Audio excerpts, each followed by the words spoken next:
Dans ce cours, nous aborderons la construction d'un plan de mesure et son utilisation. Un plan de mesure vous aide à vous assurer que vous mettez correctement en œuvre Google Analytics pour répondre à vos besoins en matière de rapport et d'analyse.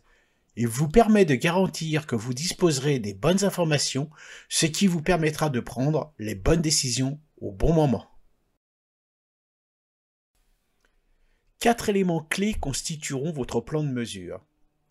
Le premier consiste à définir vos besoins ou exigences. Cela peut être, par exemple, les objectifs de votre site web.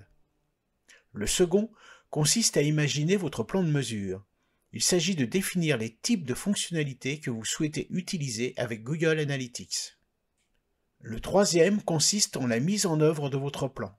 Cela inclut la mise en œuvre en dehors de Google Analytics. Par exemple, la mise en œuvre externe peut inclure l'ajout du code de suivi à votre site web et l'activation des conversions dans l'interface Google Analytics. Cela peut aussi concerner l'importation de données venant d'outils tiers.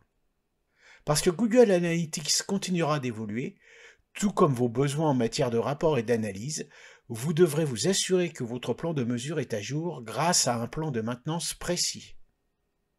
Nous allons passer en revue toutes ces mesures. La première étape consiste à définir vos besoins.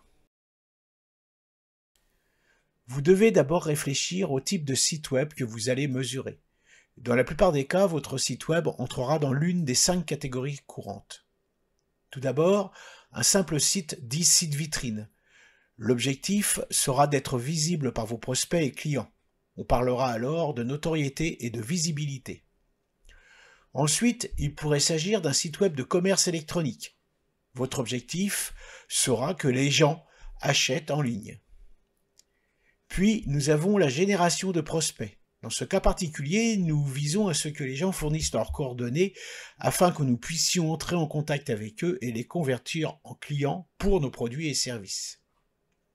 Si vous avez un site de contenu, vous voulez que les gens interagissent avec votre contenu et votre marque.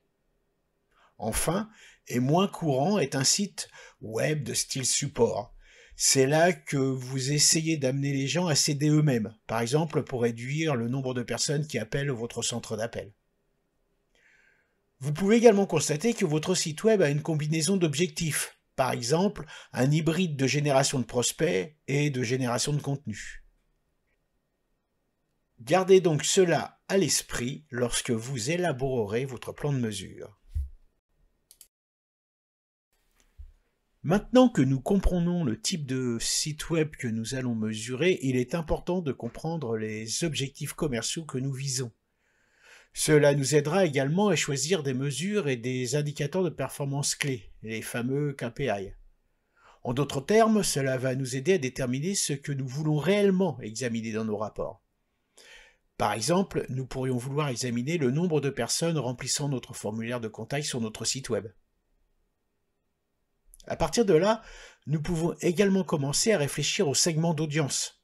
Nous pourrions vouloir analyser dans des rapports qui sont les groupes de personnes qui remplissent le plus nos formulaires.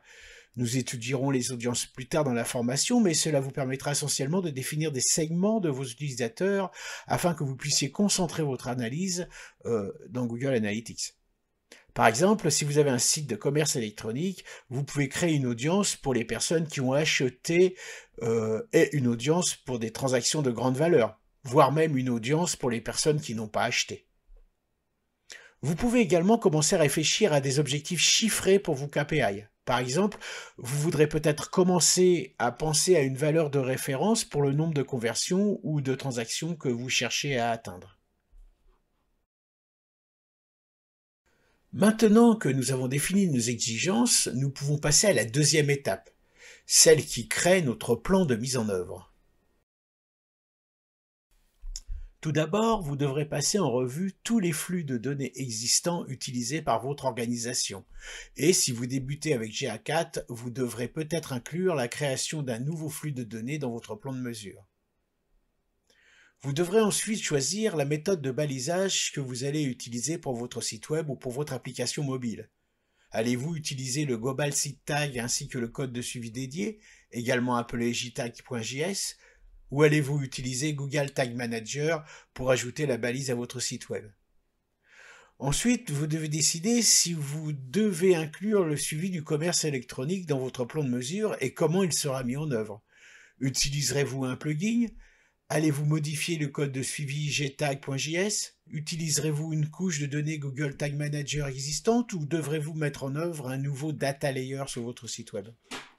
Puis, vous devrez décider si vous devez collecter des informations supplémentaires dans vos rapports, données supplémentaires qui ne sont pas collectées automatiquement par GA4. Cela inclut la liste des événements recommandés par Google et la décision de créer des événements personnalisés. Cette étape est facultative, vous pourrez donc la terminer après avoir initialement configuré GA4.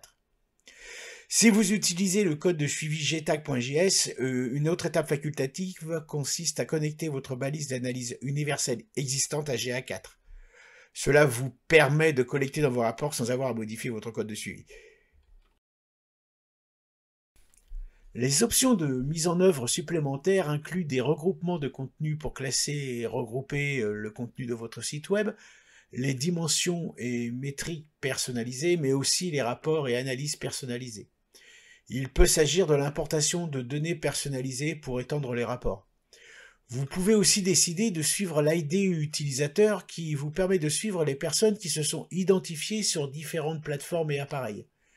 Par exemple, si les utilisateurs peuvent se connecter sur votre site web et votre application, vous pouvez mesurer le comportement de ces utilisateurs sur votre plateforme. Vous devez aussi réfléchir à d'éventuelles connexions via des outils tiers d'automatisation. Toutes ces choses optionnelles sont à considérer dans le plan de mesure. Parmi les fonctionnalités qui nécessitent une mise en œuvre, il existe également des options qui peuvent être configurées directement dans l'interface de GA4. Elles doivent également être prises en compte dans le cadre de votre plan de mesure. Les options de configuration incluent une mesure améliorée, qui est une fonctionnalité qui vous permet de suivre automatiquement un certain nombre d'actions différentes sur votre site web. Cela inclut les téléchargements de fichiers, les liens sortants, les vidéos YouTube embarquées, etc. On parlera plus en détail des mesures améliorées plus tard dans la formation. Les conversions doivent être activées dans Google Analytics, donc si vous souhaitez signaler le nombre de prospects ou d'autres actions importantes en tant que conversion, vous devrez vous assurer qu'elles sont incluses dans votre plan de mesure. L'activation de Google Signal permet à Google Analytics de repérer automatiquement les utilisateurs qui sont connectés à leur compte Google lorsqu'ils accèdent à votre site web. Vous devez choisir un modèle d'attribution par défaut pour vos rapports, créer des segments d'audience, créer des puces clients et personnaliser les rapports et le menu standard dans GA4. Il existe donc une gamme d'options de configuration à prendre en compte dans le cadre de votre plan de mise en œuvre. Vous pourrez aussi configurer des filtres qui vous permettront d'exclure un certain nombre d'éléments de vos analyses, mais nous y reviendrons. Passons maintenant à la partie difficile. C'est là que nous devons implémenter le code de suivi pour nous assurer que nous mesurons ce dont nous avons besoin pour les rapports d'analyse. Pendant la mise en œuvre du plan de mesure, il peut y avoir des considérations supplémentaires en fonction de la façon dont votre site web a été développé. Par exemple, si vous utilisez des redirections de paramètres de requête ou si vous avez une application à page unique, une mise en œuvre et des configurations supplémentaires peuvent être nécessaires. Si vous envisagez d'exécuter GA4 en parallèle avec l'analyse universelle, il pourrait y avoir aussi des exigences supplémentaires. Si vous envisagez d'exécuter GA4 en parallèle avec l'analyse universelle, il pourrait y avoir aussi des exigences supplémentaires. Par exemple, si vous suiviez déjà plusieurs domaines dans l'analyse universelle, vous devrez vous assurer que les mêmes domaines sont configurés dans GA4. Enfin, vous devrez configurer GA4 pour rester conforme au RGPD de votre pays. La dernière étape consiste à maintenir et à affiner notre plan de mesure. Ceci est important car Google Analytics continuera d'évoluer en tant que produit et de nouvelles fonctionnalités seront ajoutées. Nous devons donc examiner ces nouvelles opportunités et déterminer si elles sont conformes à nos objectifs. Si elles le sont, Nous pourrons alors les mettre en œuvre à l'aide de notre plan de mesure. Cette étape de maintenance comprend le suivi des KPI, mais également l'examen des exigences commerciales ainsi que l'affinement de notre plan de mesure. Si les exigences et les objectifs changent, nous devons nous assurer que cela se reflète dans notre plan de mesure. Pour conserver un plan de mesure simple, gardez votre mise en œuvre centrée sur ce qui compte le plus pour vos objectifs. C'est également très utile lorsque vous configurez Google Analytics afin que vous puissiez vérifier vos progrès et vous assurer que vous n'utilisez que les fonctionnalités qui vous aideront à analyser et à créer des rapports utiles au développement de vos affaires.